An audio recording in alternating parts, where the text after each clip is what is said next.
Hello, welcome to go green so green. ನಾನಿವತ್ತು ಬದನೆಕಾಯಿಯಿಂದ ಹಸಿ ಮಾಡೋದನ್ನು ತೋರಿಸ್ದೆ. ಇದಕ್ಕೆ ನೇರಳೆ ಬಣ್ಣದ ದಪ್ಪ ಬದನೆಕಾಯಿನೇ ಆಗೋಕ್ಕಾಗ್ತು. ಹಸಿರು ಬಣ್ಣದ ಬದನೆಕಾಯಿ ಇದಕ್ಕೆ ಆಗ್ತಿಲ್ಲ.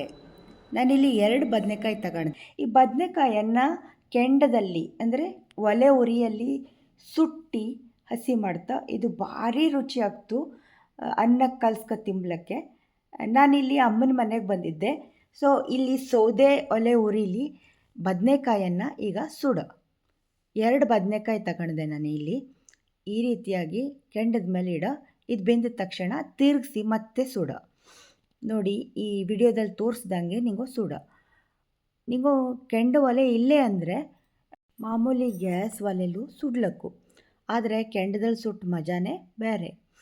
ನೋಡಿ, ಈಗ ಇದು ಚೆನ್ನಾಗಿ ಬೆಂದು, ಬಟ್ ಈ ಬದನೆಕಾಯಿಯಿಂದ ಎಣ್ಣೆಬಜ್ಜಿಗಳು ಮಾಡ್ತಾ ಭಾರಿ ರುಚಿಯಾಗ್ತದುವ. ಅದಕ್ಕೆ ಈರುಳ್ಳಿ ಬೆಳ್ಳುಳ್ಳಿ ಎಲ್ಲ ಹಾಕಿ ಅದ್ರ ರೆಸಿಪಿ ನಾನು ಇನ್ನೊಂದು ದಿವಸ ತೋರಿಸ್ದೆ. ಈಗ ಇದು ಚೆನ್ನಾಗಿ ಬೆಂದು ಇದನ್ನು ಒಂದು ಬಟ್ಲಲ್ಲಿ ಹಾಕಿ ತಣುಲಕ್ಕೆ ಬಿಟ್ಬಿಡುವ. ಬದನೆಕಾಯಿಯಲ್ಲಿ ಕಬ್ಬಿಣದ ಅಂಶ ತುಂಬಾ ಇರ್ತು, ಹಾಗಾಗಿ ಬದನೆಕಾಯಿ ಸಹ ಆರೋಗ್ಯಕ್ಕೆ ಒಳ್ಳೆಯದು. ಆದರೆ ಈಗ ಹಾಕುವಂಥ ಕೆಮಿಕಲ್ಲಿಂದ ಅದು ಅಷ್ಟು ಒಳ್ಳೆಯದಲ್ಲ ಅಂತ ಹೇಳ್ತಾ ನಾವು ಮನೆಯಲ್ಲೇ ಬೆಳ್ಕೊಂಡ್ರೆ ಅದು ತುಂಬಾ ಒಳ್ಳೆಯದು. ನೋಡಿ, ಬದನೆಕಾಯಿ ಪೂರ್ತಿ ಬೆಂದು ಇದನ್ನು ಒಂದು ಪ್ಲೇಟಲ್ಲಿ ಹಾಕಿ ಆರುಳ್ಳೆ ಬಿಟ್ಬಿಡೋ. ಅದ್ರ ಸಿಪ್ಪೆ ತೆಗಿಯೋಕ್ಕಾಗ್ತು. ಸೊ ಅದು ತಣದ ಮೇಲೇ ತೆಗೋಲಕ್ಕಾಗ್ತು.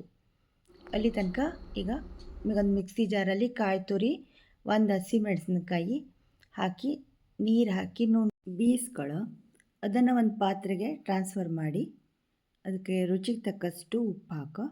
ಆಮೇಲೆ ಒಗ್ಗರಣೆಗೆ ತುಪ್ಪದಲ್ಲಿ ಉದ್ದಿನಬೇಳೆ, ಸಾಸಿವೆ ಹಾಗೆ ಒಣಮೆಣಸಿನಕಾಯಿ ಹಾಕೋ. ಆದರೆ ಈ ಒಗ್ಗರಣೆ ಮಾತ್ರ ತುಪ್ಪದಲ್ಲೇ ಹಾಕೋ, ಎಣ್ಣೆಲಿ ಹಾಕಿದ್ರೆ ಅಷ್ಟು ಚಲೋ ಆಗ್ತಿಲ್ಲ. ಇದನ್ನೀಗ ಒಲೆ ಮೇಲೆ ಇಡ್ತೆ. ಇದು ಬಿಸಿಯಾಗಿ ಸಾಸಿವೆ ಎಲ್ಲ ಚಟ ಚಟ ಅಂದು ಉದ್ದಿನಬೇಳೆ ಎಲ್ಲ ಚೆನ್ನಾಗಿ ಬೆಂದ ಮೇಲೆ ಈ ಒಗ್ಗರಣೆನ ನಾವು ಬೀಸಿಟ್ಟಿಟ್ಕೊಂಡಿದ್ವಲ್ಲಿ ಕಾಯಿ ತುರಿ ಅದಕ್ಕೆ ಹಾಕೋ. ನೋಡಿ, ಇದಕ್ಕೆ ಹಾಕ್ತಾ ಇದ್ದೀಗ. ನಂತರ ಈಗ ಈ ಬದನೆಕಾಯಿ ಎಲ್ಲ ಈಗ ಆರಿರ್ತು, ಅದನ್ನು ಚೆನ್ನಾಗಿ ಸಿಪ್ಪೆ ಬಿಡಿಸ್ಕೊಳ್ಳೋಕ್ಕಾಗ್ತು. ಈ ಸುಟ್ಟೋದ ಸಿಪ್ಪೆ ಒಂಚೂರು ಇಪ್ಲಕ್ಕಾಗ ಇದನ್ನೆಲ್ಲ ತೆಗೆದು ಹಾಕೋ. ಯಾಕೆ ಅಂದರೆ ಈ ಕಪ್ಪು ಅಂಶದಲ್ಲಿ ಅಂದರೆ ಈ ಸುಟ್ಟು ಅಂಶದಲ್ಲಿ ಕ್ಯಾನ್ಸರ್ ಕಾರಕಗಳು ತುಂಬ ಇರುತ್ತು. ಇದನ್ನು ಯೂಸ್ ಮಾಡೋಲಾಗ ಯಾವುದೇ ಕಾರಣಕ್ಕೂ. ಸಿಪ್ಪೆಲ್ಲ ನೀಟಾಗಿ ಬೆಂದಿದ್ದ ಕಾರಣ ಬ್ಯಾಗ್ ಬಂದು ಹೋಗ್ತು. ಇದು ಸಿಪ್ಪೆ ತೆಗೋದೆಲ್ಲ ಕಷ್ಟ ಅಲ್ಲ. ನೋಡಿ, ಈ ರೀತಿಯಾಗಿ ಬೇಗನೆ ಎಲ್ಲ ಸಿಪ್ಪೆನೂ ತೆಗೆದಿಟ್ಕೊಳ್ಳೋ. ಒಂಚೂರು ಇಪ್ಲಕ್ಕಾಗಾಯಿತು. ಈಗ ಒಂದು ಸೌಟ್ ತಗೊಂಡು ಇದನ್ನು ಸಿಪ್ಪೆಲ್ಲ ತೆಗೆದಾದ್ಮೇಲೆ ಮ್ಯಾಶ್ ಮಾಡೋ. ಮ್ಯಾಶರ್ ಇದ್ದರೆ ಮ್ಯಾಶರಲ್ಲೂ ಸಹ ನೀವು ಮ್ಯಾಶ್ ಮಾಡ್ಕೊಳ್ಳಕ್ಕು, ಇಲ್ಲಾಂದರೆ ಕೈಯಲ್ಲೇ ಕಿವುಚಿದ್ರೂ ಆಗ್ತು. ಏನೇ ಹೊಸ ಅಡುಗೆ ಬಂದರೂ ಈ ರೀತಿ ಹಳೆ ಅಡುಗೆನೇ ನಗಳ ಬಾಯಿಗೆ ತುಂಬ ರುಚಿ ಆಗ್ತು. ಒಪ್ಪತ್ತೊಂದು ದಿನ ಎಲ್ಲ ಅಲ್ಲಾಗಿದ್ದರೆ ಇದಕ್ಕೆ ಚಿಕ್ಕ ಚಿಕ್ಕದಾಗಿ ಈರುಳ್ಳಿನೂ ಕಟ್ ಮಾಡಿ ಹಾಕೊಳ್ಳಕ್ಕು ಹಸಿಗೆ, ಅದು ತುಂಬ ಲೈಕ್ ಆಗ್ತು. ಬಟ್ ನಾನು ಇವತ್ತು ನಮ್ಮ ಮನೇಲೇನೋ ಪೂಜೆ ಇದ್ದದ್ರಿಂದ ಈರುಳ್ಳಿನೆಲ್ಲ ಬಳಸಿದ್ನಿಲ್ಲ. ಬಟ್ ಹಾಗೇ ಬದನೆಕಾಯಿ ಸ್ಮೆಲ್ಲೇ ತುಂಬ ರುಚಿ ಆಗ್ತು. ನೋಡಿ, ಈಗ ಮ್ಯಾಶಲ್ಲಿ ಅಥವಾ ಒಂದು ಸೌಟಲ್ಲಿ ಇದನ್ನು ಈ ರೀತಿ ಮ್ಯಾಶ್ ಮಾಡ್ಕೊಳ್ಳೋ. ಕೈಯಲ್ಲೇ ಕಿವುಚಿದ್ರೂ ಆಗ್ತು.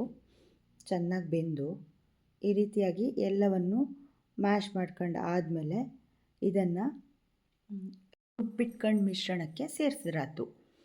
ಇದು ಭಾರಿ ಲೈಕ್ ಆಗ್ತು. ನೀವು ಬೇಕಾದರೆ ಹಸಿಮೆಣಸು ಜಾಸ್ತಿ ಬೇಕು ಅಂದರೆ ನೀವು ಜಾಸ್ತಿ ಹಾಕೊಂಬ್ಲಡ್ಡಿಲೆ, ಸ್ವಲ್ಪ ಖಾರ ಮಾಡ್ಕೊಂಬ್ಲಡ್ಡಿಲೆ.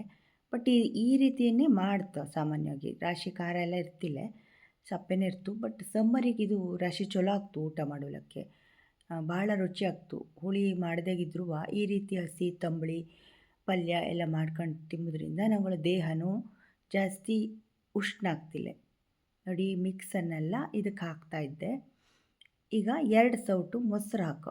ಗಟ್ಟಿ ಮೊಸರು, ಸಿಹಿಯಾದ ಮೊಸರನ್ನೇ ಹಾಕೋ. ಒಂದು ಸ್ವಲ್ಪ ಹುಳಿ ಇದ್ದರೂ ನಡೆಯಿತು, ಏನು ತೊಂದರೆ ಇಲ್ಲ. ಮೊಸರು ಹಾಕಿ ಚೆನ್ನಾಗಿ ಮಿಕ್ಸ್ ಮಾಡಿದ್ರಾತು. ಈಗ ತುಂಬಾ ರುಚಿಕರವಾದ ಬದನೆಕಾಯಿ ಹಸಿ ರೆಡಿ ಇದ್ದು. ಇದನ್ನು ಕೆಲವು ಕಡೆ ಸಾಸಿವೆ ಹೇಳು ಹೇಳ್ತಾ, ನಮ್ಮ ಕಡೆ ಸಾಮಾನ್ಯವಾಗಿ ಹಸಿ ಹೇಳೋದೇ ಜಾಸ್ತಿ. ಇದು ತುಂಬ ರುಚಿ ಆಗ್ತು. ಮನೇಲೊಮ್ಮೆ ಟ್ರೈ ಮಾಡಿ ಹೆಂಗಿದ್ದೋಳಿ ನನಗೆ ಹೇಳಿ. ನನ್ನ ಚಾನಲನ್ನು ಸಬ್ಸ್ಕ್ರೈಬ್ ಮಾಡ್ಕೊಂಡಿರಲಿಲ್ಲ ಆದರೆ ಸಬ್ಸ್ಕ್ರೈಬ್ ಮಾಡ್ಕೊಂಡು ನೋಡಿ.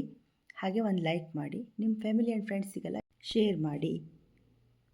ಇನ್ನೊಂದು ವಿಡಿಯೋದೊಂದಿಗೆ ಸಿಗ್ತೆ. ಅಲ್ಲಿ ತನಕ ಬಾಯ್. Thank you.